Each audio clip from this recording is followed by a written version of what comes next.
Hi guys, let's talk about things to consider before getting married. Now, this video is mainly for the girlies, but if you guys can relate, then that's fine. Now, the first thing and the most important thing, in my opinion, is how financially responsible he is. And that doesn't mean like how rich he is, how much savings he has, it's how he is with money. For example, is he someone that recklessly spends money, or is he someone that can handle it well? Like, if he gets given a bag, does he spend it straight away? What does he spend it on? Can he spend it on the kids? Can he spend it on you? Is he going to spend it on the boys? Is he going to go out renting cars out? Because marriage isn't just about love, it's also about providing provision. It's also about being able to take care of one another. And you have to think long term. Is he someone that is able to save money for a house? Is he someone that's able to buy clothes for the kids, buy food for the kids? Or is he just going to spend it on himself? Is he stingy with his money? Like, will he have a big saving, but he won't spend a penny? He won't spend it on his kids. He won't spend it on his wife. He won't even spend it on himself. Is he that type of person? So that's the main thing to consider. Next, the second biggest thing is, how are his family?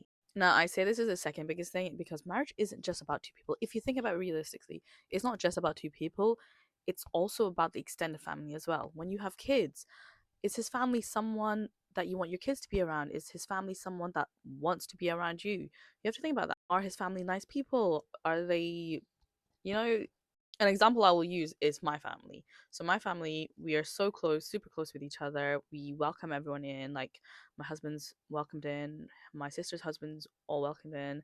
Like, we're like that kind of family. Whereas my husband's side of the family is not like that.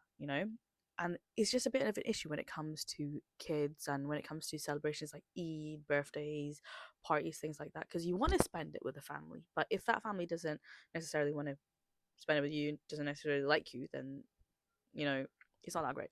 This is why I think Bengalis, we have this Dekha Dehi ceremony where the families meet each other. The groom family goes to the bride's family, the bride family goes to the groom's family, and you just see how well the family, come together.